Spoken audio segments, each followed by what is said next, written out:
आइए स्टार्ट करते हैं इलेक्ट्रॉनिक स्प्रेडशीट के बीवाईक्यू, और यहाँ पे हम MCQ, short answer type questions and long answer type questions सभी कवर करेंगे जो कि पिछले कुछ सालों में बोर्ड एग्जाम के अंदर पूछे गए हैं।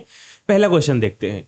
While consolidating data, a cell range can be named using which option? तो किस ऑप्शन की हेल्प से किसी भी सेल रेंज का आप नाम दे सकते हो जब आप कंसोलिडेशन करते हो कैल्क के अंदर? आंसर हो जाएगा डिफाइन रेंज। बहुत ही आसान क्वेश्चन है, आप कोई भी डाउट ना रखें। कुछ लोग बता रहे हैं कि डिफाइन नेम इसका आंसर है, गूगल पे अगर आप सर्च करोगे तो आपको अलग अलग आंसर मिल जाएंगे, लेकिन हम अगर बात करें लिब्रे ऑफिस कैल्क के रेस्पेक्ट में तो आंसर हो जाएगा डिफाइन रेंज।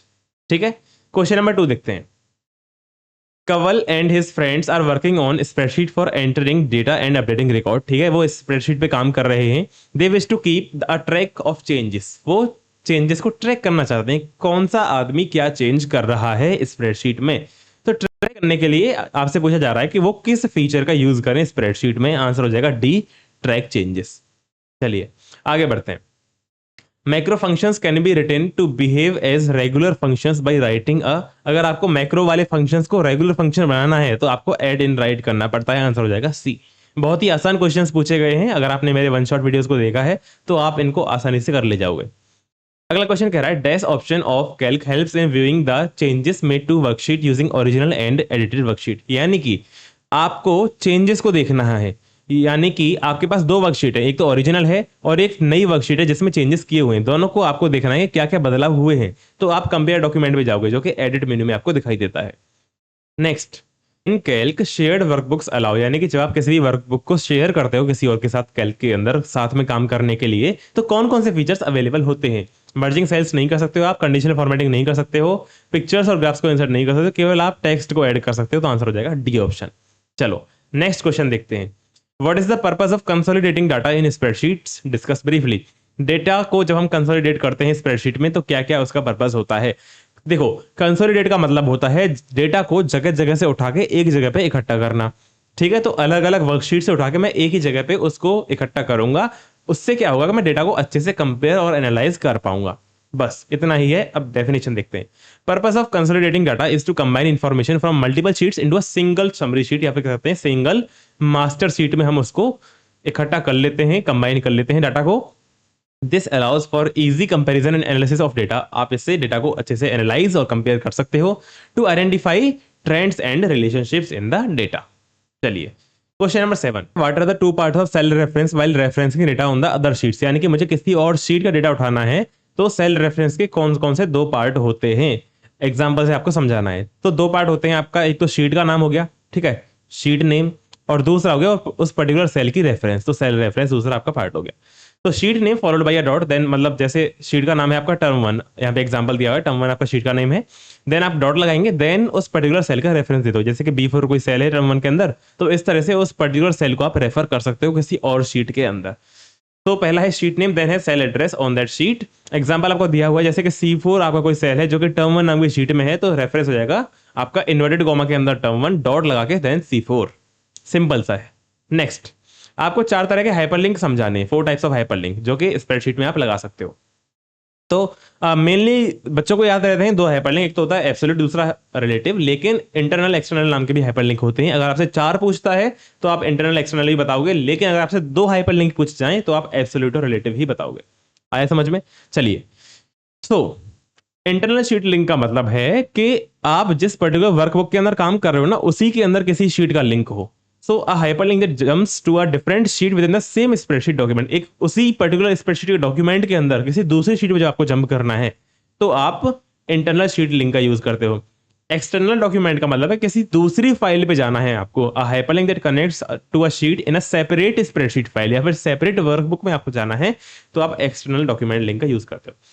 एब्सोल्यूट लिंक में क्या होता है कि आप उस पर्टिकुलर पाथ का कंप्लीट लोकेशन एड्रेस स्टोर करते हो।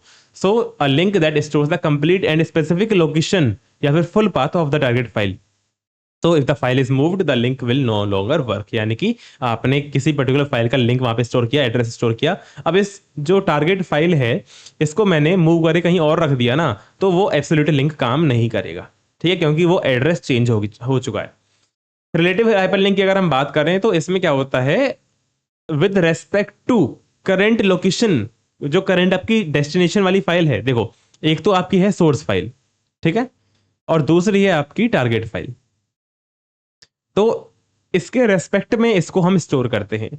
यानी कि अगर एक ही फोल्डर में आपने सोर्स और डेस्टिनेशन दोनों रखे हुए हैं और उस पूरे फोल्डर को आपने उठा के कहीं और रख दिया तो रिलेटिव हाइपरलिंक नहीं टूटता है। ठीक है, ये डिफरेंस होता है आपका एब्सोल्यूट और रिलेटिव में। सो देखते हैं इसको। A link that stores the location of the target file relative to the current file location, if the folder containing the active spreadsheet is moved the relative link will still function. Question number 9 कह रहा है a coloured border with dash appears around the cell where changes are made in the shared spreadsheet. तो shared spreadsheet में कभी आप change कर रहे हो तो क्या जो आप देख सकते हो, मतलब क्या चीज आप नोटिस करोगे उस पर्टिकुलर सेल के अंदर, तो आपको अपर लेफ्ट हैंड कॉर्नर पे एक डॉट दिखाई देगा। ठीक है। Question number 10, dash feature adds data arranged in group of cells in Calc with labels for columns और रोज। यानी कि अगर आपको ग्रुपिंग करनी है डेटा की, देन उसको आपको ऐड करना है या फिर कोई भी फंक्शन अप्लाई करना है, ऐड करना है, काउंट करना है, मिनिमम निकालना है, मैक्सिमम निकालना है, एवरेज निकालना है, तो क्या आप यूज करोगे? आप यूज करोगे सब total. A dash refers to a cell or range of cells on worksheet whose data values can be used in formula। Answer हो जाएगा सेल रेफरेंस। आगे बढ़ते हैं। Dash feature of Calc is use to test what if question, answer है scenario, मतलब अलग अलग cases को हम सॉल्व कर रहे हैं सिनेरियो के अंदर। Macros are specially useful to repeat a task, है ना, same way over and over again. बहुत ही आसान क्वेश्चन है, देख लो।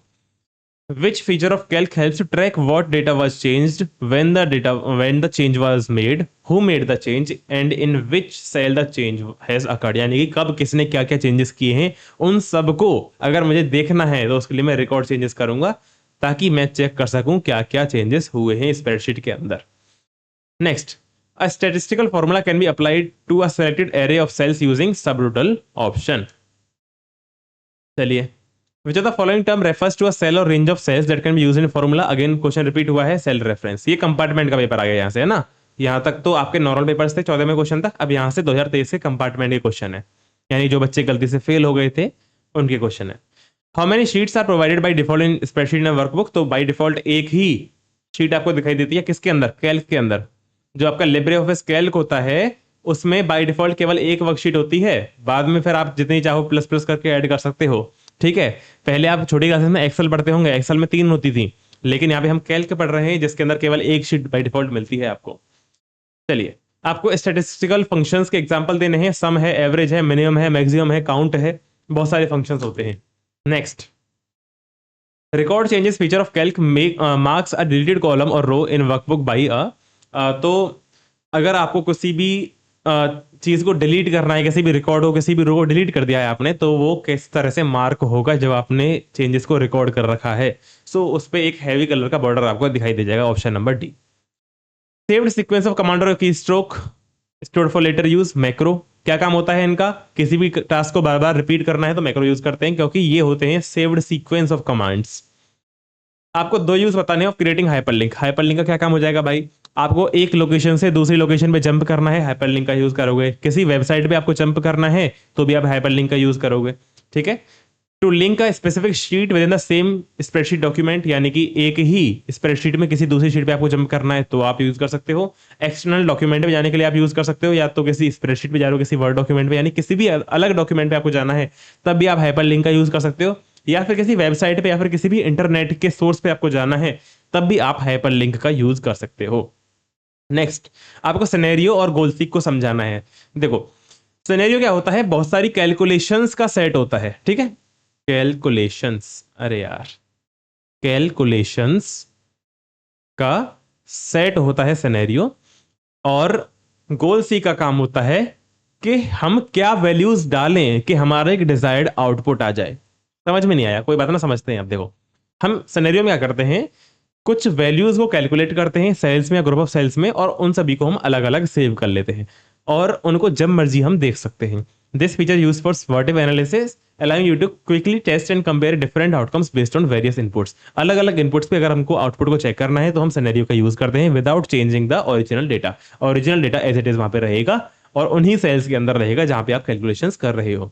आप अलग अलग सिनेरियोज को नाम दे सकते हो, स्विच कर सकते हो जब मर्जी, and find the best course of action. आप चूज कर सकते हो कि कौन सी कैलकुलेशन आपके लिए बेस्ट है। वहीं गोलस्टिक की बात करें तो गोलस्टिक में क्या होता है, जैसे आपका प्रिंसिपल है, रेट है और टाइम है, आपने इनका यूज करके सिंपल इंटरेस्ट निकाल दी। लेकिन अगर मैं बोलूं कि मैंने आपको रेट दे दिया, टाइम दे दिया और सिंपल इंटरेस्ट दे दी, तो प्रिंसिपल क्या होगा? यानी कि मैंने आपको आउटपुट पहले ही दे दिया, रिजल्ट मैंने आपको पहले ही दे दिया, आपको बताना है कि इनपुट वैल्यू क्या होगी। A tool that performs a reverse calculation to find the input value needed to achieve a specific target result. Instead of providing input to find an output, you provide the desired output and a variable to change. आपने variable क्या दिया? Principal, जो कि change हो सकता है, जो कि वैल्यू हमें निकालनी है। And goal seek calculates the necessary input value. ठीक है, आपने डिजायर्ड आउटपुट दिया, वो नेसेसरी इनपुट वैल्यू को निकाल के आपको दे देगा। यहाँ पे हमारे यूनिट खत्म होता है इलेक्ट्रॉनिक स्प्रेडशीट। उम्मीद है आपको सारी चीजें समझ में आ गई होंगी।